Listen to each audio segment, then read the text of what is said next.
But my parents never went and got a wood burning stove. They said, that's it. That's it. That's it. That's it. But we had a very small mantle. They gave you it was a very small mantle. And my mom put, several photos and pictures right on top of the mantle.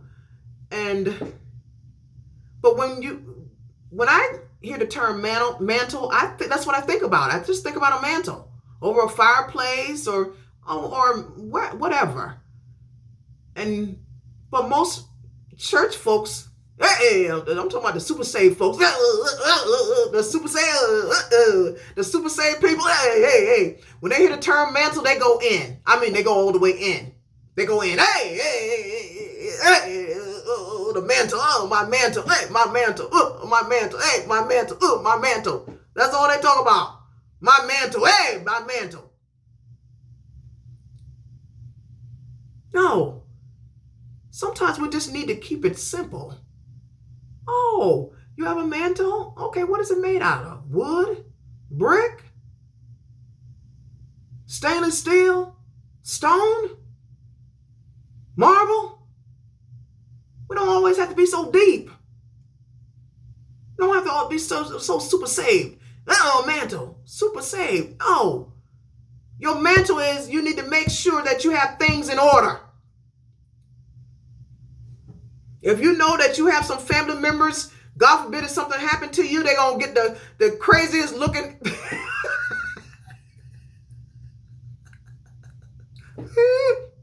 They're going to go and find the craziest looking pictures of you. Listen, put all of that in some type of bag. Plastic bag, a bin, in between a book, or in between some pages. Put that information somewhere. Okay? Because you have some family members, they're going to go and try to find the craziest looking photos of you or the craziest looking pictures of you. And you're looking like, Lord have mercy. You can't even look. Okay, you can't even look. You're dead and gone. You can't even look. But other people looking like, what the?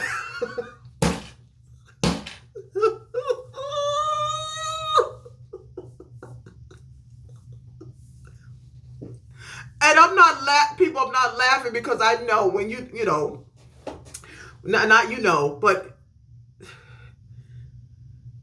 death is a part of life. And I would never, ever be so insensitive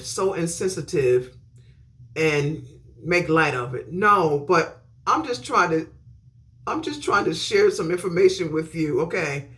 I'm the type, if I have information, I'm going to share it with you. Because I thought for the longest time, and I had said for the longest time, I was going to stay away from funerals and the etiquette of funerals, how you should behave at a funeral. But I said I can't because people die every day. And if I wait until I said, I'll never address it. So that's why I said I need to start addressing it. If it's 2 minutes, it's 2 minutes. And then sit down. They didn't ask for a song. And you don't go up there and say, well, I know it's for 2 minutes, but I just want to sing a song. No, if they have you on the program to sing a song, go ahead and sing, okay? But don't go up there when you only have 2 minutes and then you just go start singing a song. No, because the family members, they're already grieving and now they have to deal with you and your talent show tape or CD or social media post.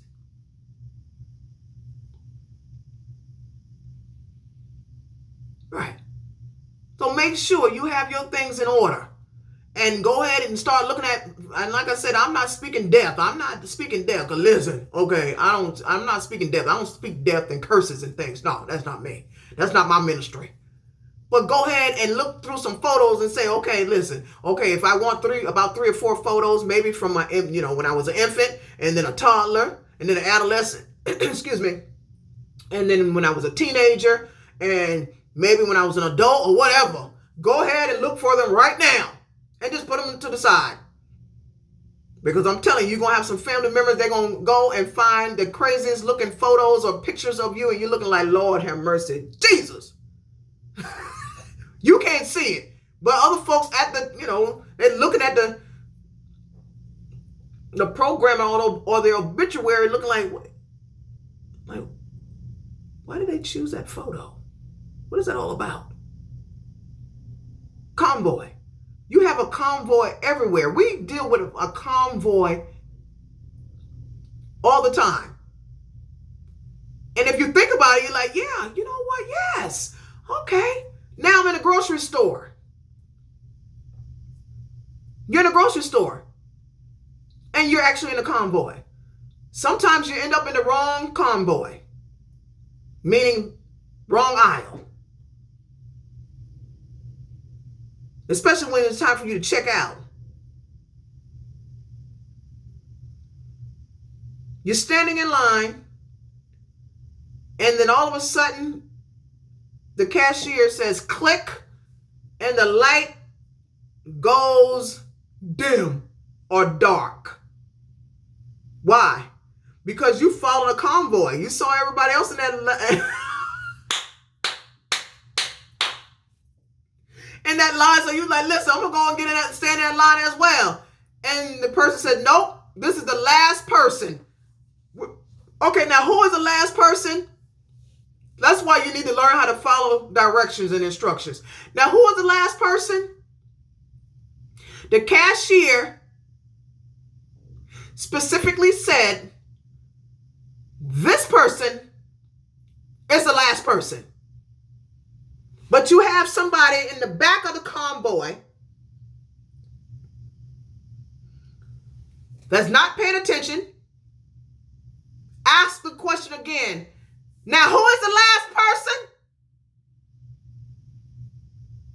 That's why we deal with angry cashiers. You have your angry usher and your angry cashiers. You have your angry ushers and your angry cashiers. Why? Because they constantly have to repeat have to repeat things to the folks that's in the convoy. The cashier said, this specifically said, this is the last person that I'm going to check out or I'm going to ring up. Then you have the person in the back of the convoy. Now, who is the last person? I thought this line was open. I thought this register was open. Where are you? Where are you? Where are you? That's what I'm asking you all. Where are you? Then you make it personal. Yeah, Where am I? Where am I in this convoy? I'm a part of it. You are either part of a convoy or you just end up being a part of a convoy.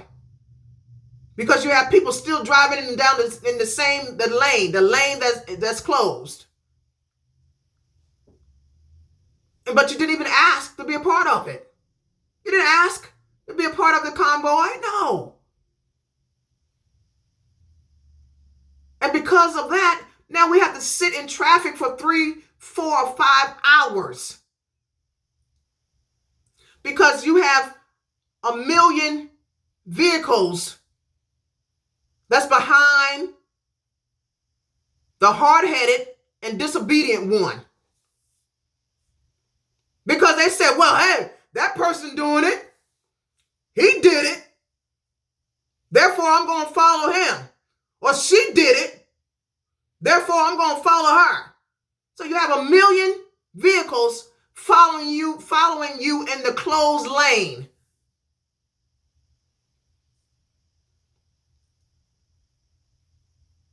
And they're part of that convoy.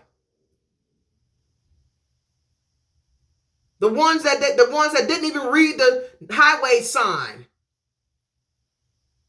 I don't care if it's made out of metal, aluminum, stain, or the digital sign, highway sign. And because we have to wait because of that convoy, it makes no sense. It makes no sense at all. It's so easy. Just follow directions. If you don't understand the it means mile marker. What's that MM? What that MM stand for? MM what? Mile marker 23. Or mile marker 15.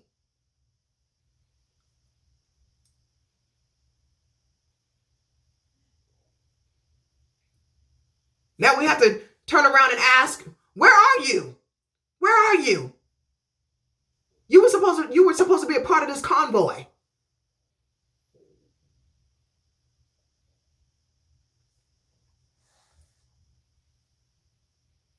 Where are you? Where are you? And I actually merged my Kindle Kicker with my boxed in segment. Because I was like, I have to tell the story. I have to tell the story why I'm here today. And why I'm asking, where are you? And the term convoy. Have you ever been boxed in? I mean, boxed all the way in. All right. Boxed in. You're like, Lord have mercy. I can't even merge. I'm trying to merge. I'm trying to get over so I can get off this exit.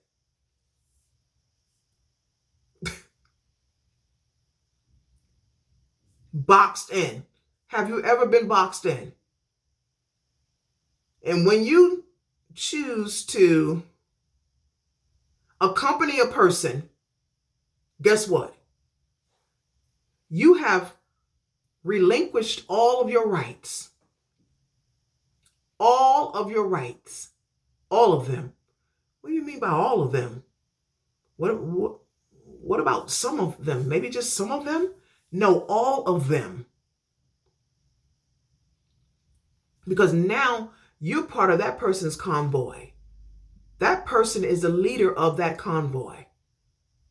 And you have to wait until that person says, yep, we're going to stop. Now I'm going to stop. Going to stop and stop by a rest area or a restroom. I'm going to stop and get something to eat. Okay, I'm going to stop in order for us to stretch our legs. You relinquish all of your rights.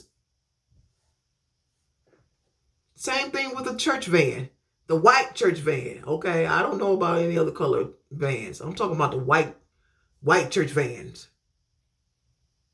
You relinquish all of your rights, all of them. Yes, you do. You don't know when the leader of the convoy is going to stop in order for people to eat, to stretch their legs, to use the restrooms. You have no idea. No idea. You don't know what time the leader of the convoy is going to leave the service.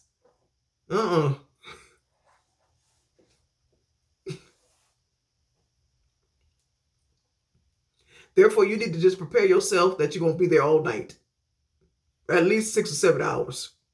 6 or 7 hours. And then after you're there for 6 or 7 hours, not only are you tired because you're boxed in. You're boxed in.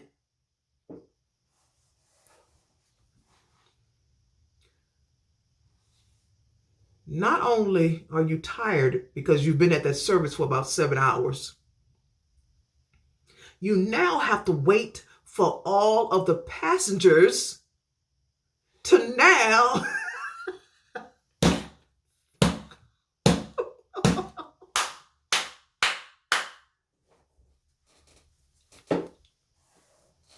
you have to wait for all of the passengers to convoy.